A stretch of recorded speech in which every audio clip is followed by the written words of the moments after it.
when a year comes to an end, quite often you spend a lot of time looking in the rearview mirror back at what was the year we've just had. I want to look ahead to next year and what is the biggest game of rugby on planet Earth in 2025. The British and Irish Lions touring Australia. No, we would have assumed the British and Irish Lions series would have been the pinnacle of rugby in a year when that tour happens, but that is not the case. Partly because, I mean, it is a slightly resurgent Australia team, which is great to see, but it's not an Australia operating at elite levels like it was when the British and Irish Lions toured South Africa in 2021, like it was when the British and Irish Lions toured New Zealand in 2017. On those occasions, they were playing against the world champions. On this occasion, Australia are certainly not that. Hopefully, they can keep getting better and make it competitive. But the biggest game on planet Earth next year is that match, which has now been confirmed, 6th of September 2025, Eden Park. The two, and I'm going to use an American word here, the two winningest teams in rugby, 4 and 3 World Cups respectively. No one else has won a World Cup since 2003 than these two teams. They're going to start a series in years ahead called The Greatest Rivalry, and where rugby is concerned, it really is. And the record is on the line. New Zealand had to.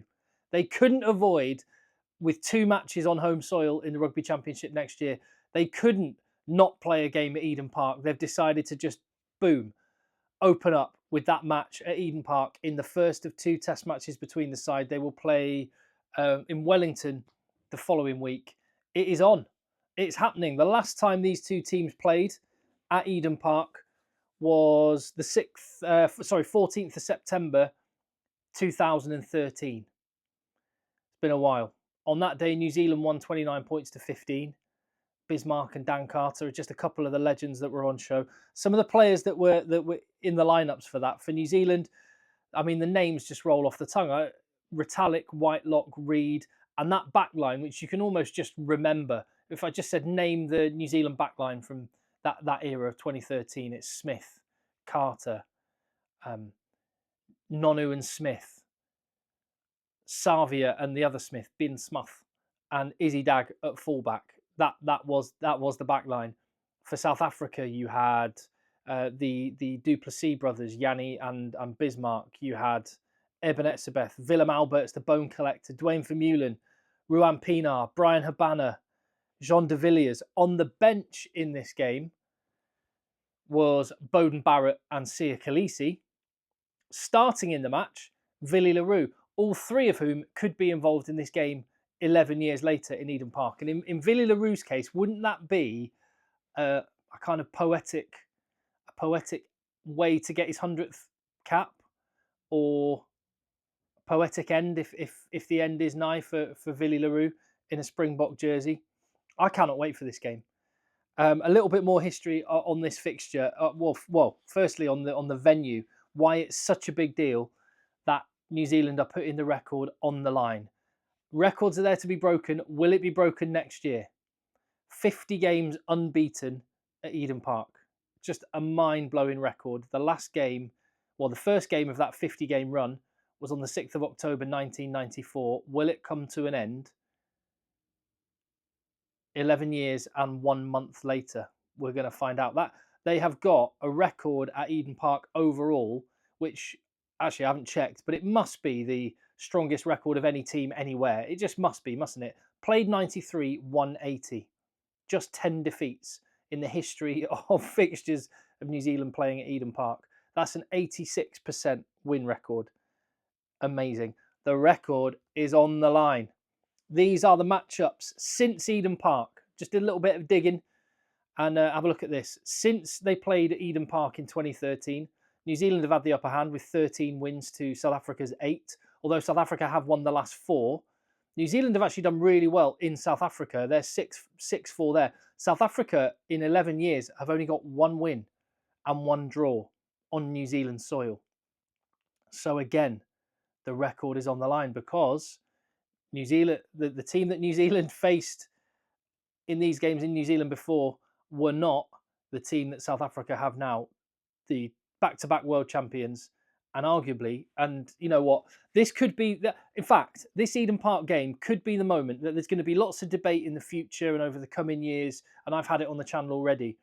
Does the current crop of Springboks match that 2011 to 2015 New Zealand team? Those are kind of the two, in the modern era of rugby, at least in the professional era, they are the two greatest teams. And I think most people have that New Zealand team just above. In fact, some people even would have the South Africa team of sort of 07 to 09 above the current crop. But I think with every month that goes by, with every win that happens, Rassie Erasmus's Springboks are creeping up. And maybe a win in Eden Park, and maybe if they win a rugby championship and beat New Zealand on home soil and end the Eden Park record, maybe that takes them above Richie McCaw and Dan Carter's New Zealand. Maybe. Interesting one, isn't it? I am already thinking, all right, I need to be at this game. I need to get there. I need to find myself channel sponsors. If you work for a corporate company, or you know anyone, yeah, get in touch. I need to be at this game, and I had the exact same thought. So I have watched the last 3 matches between New Zealand and South Africa. The first of those 3 was the Rugby World Cup final in Paris. And that was just an amazing night. 28th September 2023. I couldn't quite believe I was there. It was kid before Christmas stuff. I'm pinching myself as I was watching this game. The 2 great sides, 3 World Cups apiece. Who was going to become the greatest World Cup team, the greatest team of all time in our sport? And it was the Springboks that won it on that occasion by a single point. And it was, I'll tell you what it was, and I've talked about this on the channel before, it was the days building up to the Rugby World Cup final in Paris, speaking to loads of South African fans, loads of New Zealand fans, the mutual respect, the kind of, the love in a lot of ways that they have for each other. It's almost like the South Africa need New Zealand and New Zealand needs South Africa. And I was really taken by it. And that's one of the reasons, or no, that's the main reason why I came to the matches in Johannesburg and Cape Town earlier this year. It's because I was at that Rugby World Cup final and I was really taken by the conversations I had with the fans of both teams. And I thought, I've sampled it in France, but I need to go and sample it in one of the home countries. It just so happened that South Africa were hosting New Zealand for those 2 Rugby Championship games. So I went to Johannesburg, saw that brilliant win there, went to Cape Town and saw those games there. And they were absolutely awesome. In the first game in Johannesburg, that Grant Williams tried to win it. The atmosphere was just off the scale. And it was so good. And now New Zealand hosts South Africa for those 2 games in the Rugby Championship. And I kind of feel like I need to be there as well. Never been to New Zealand, just like I had never been to South Africa. I had never been to New Zealand. And I am seriously considering taking the channel on the road there. There's a bit of logistics to try and make that happen, but I will be trying. I will be trying, and I might just do what I did in South Africa and just take a deep breath, book it. And I didn't look back, and I did not regret it. And I've had the best time in 2024. A big part of it was those weeks I spent in South Africa watching the Ireland Test matches, and then these games against New Zealand. It doesn't get better in 2025 than this. No, not than this. Than this. Does not get better or bigger. And the hype for this game is going to be out of this world, isn't it? You already know. It's just a shame, actually. One thing, if they could have moved the game a little bit closer, so the British and Irish Lions tour finishes, and then they have the game the following week, that would have been ideal. Go to Australia, hop over the Tasman to New Zealand, but that's not to be. I'm sure I'm not going to be alone in people wanting to get over to New Zealand for this one. It's going to be wild. Lots of time to build up to that one. We haven't even got 2024 done and dusted yet, and there's rugby to be played in the coming weeks.